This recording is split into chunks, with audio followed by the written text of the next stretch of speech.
Di na mag-iisip ang magulang ni Ami kung saan kukuha ng pampagawa ng bahay. Dahil bago magtapos ang 2025, pinagkalooban sila ng bagong bahay. Ito po mga followers ay regalo sa kanila ng Panginoon. Maraming salamat sa lahat po ng sponsor na naging kasangkapan ng Panginoon para magkaroon po sila ng sariling mga gamit at sariling bahay.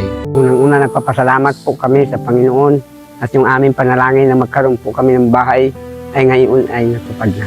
Ako po si Ami, masayang masaya na may sarili na po kaming bahay.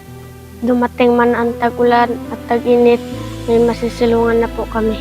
Sa totoo lang po, Tito Ruel, wala po kaming kakayahan na maggawa po ng bahay na maganda at wala po kaming pera.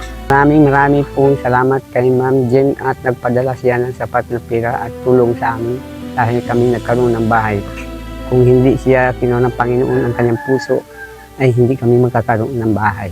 Masayang masaya po ko, Tito Ruel, dahil po magpabagong taon, may bagong bahay na po kami. Masayang masaya po kami at darating ang bagong taon na magandang regalo na nagkaroon kami ng magandang bahay.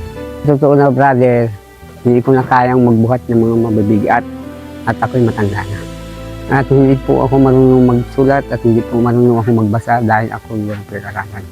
At nagpapasalamat po ako sa Panginoon at yung bahay na hindi ko kayang ibigay sa aking anak ay ngayon binigay ng Panginoon. Doon po sa aming mabait na impulsor, siya po ay hindi namin kilala at liban at pero kami tinulungan. Hello po, Ma'am James.